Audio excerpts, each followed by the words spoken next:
So over this past week, Kyung-Soo's been doing a lot of threshing. Now, threshing is not something we do a lot of in our modern Western world.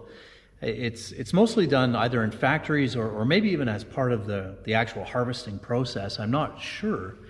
But I know it's done mechanically because it's very labor intensive, as I've seen with the amount of effort that Kyung-Soo's put into this. So at the end of last season, we lopped off all the heads of our perilla plants, all the seed pods, the flower buds, and we set them aside to dry over the winter time. And so what Kyung-Soo was doing was separating that outer seed covering, the flower that encapsulates the seed. She was separating that off from the seed itself, because of course the husk, that outer covering, is dead. There's no nutritive value to it. There's no taste or flavor. It's just sort of useless at this point. And what she wants is the seeds, just the solid seeds, clean, that she then roasted and ground up, and she'll use that in cooking. Now, in the Bible, we see this metaphor of threshing being applied to ourselves, that we're to be removing those useless bits of ourselves, those bits that have no function, that even are damaging to us. We're supposed to be cleaning those out constantly, leaving what is pure, what is valuable and wholesome behind. The only difference, though, of course, is that Kyung-Soo ended up with a nice bowl of thousands and thousands of seeds. She actually, there was an end to her labor, whereas for us, there isn't. As long as we're living, we're going to have to go through this process. And so maybe it's a little more like metalworking. When I was younger, I worked in a factory, and one of the processes that we had was to galvanize steel tubing. So I had a big, huge blast furnace and this big tank of I don't know how many hundreds of gallons of molten zinc and aluminum. And so steel tubing would pass in through and become coated and go out. But as that happened, we'd get dross. So it's like a chalky, ashy substance that all the impurities that the hot metal just keeps rejecting, right? It's kind of boiling up out of the metal. And I have to keep clearing that out of the way to make a nice clean path for the tubing to go in and out. So it's not all coated with chunks, right? But it's nice and smooth.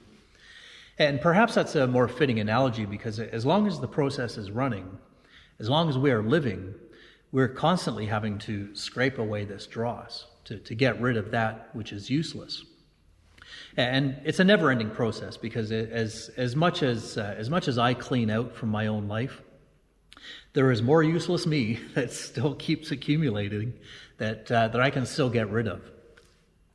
So it never ends.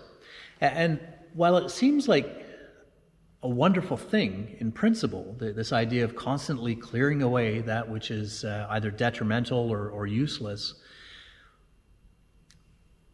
it's not an easy process. Because as we clear away these things, these ways of thinking, ways of speaking, ways of being that are damaging to ourselves, damaging to others, we're dying a series of little deaths, because all of these things have become part of our identity. So every bad habit that I drop, for quite some time, that was part of who I was, that this was what I did. So it's a series of deaths. And the Bible speaks about this as well, too, where we're told that we're supposed to die to ourselves. We're supposed to die to those desires that well up within us that are detrimental to our being. We're supposed to die to all those influences that damage ourselves and damage others. And we're even to die to those things that are just simply useless. If it doesn't serve a good purpose, it's got to go. And what that means is that as we age, it's this constant letting go. It's almost a series of little griefs that even as we're getting rid of what's bad, it's still part of ourselves. It's still hard to do. Previously, I had thought that there were two states of being, that either we're alive or we're dead. But the more that I wrestle with this and think about this, the more I realize that there are actually two states of being, but not as I had thought, that the two states are we are either dead or we are dying. Because as long as we live, we should be constantly dying, but not dying into death, but rather we're dying into life. We die to those things that are not helping us. We die to them, we let their influence wane and dissipate, and we're left being much more wholesome and pure and wonderful. And so this idea of dying into life, I've been wrestling with a little bit. So I've got kind of a curious blessing for you this morning.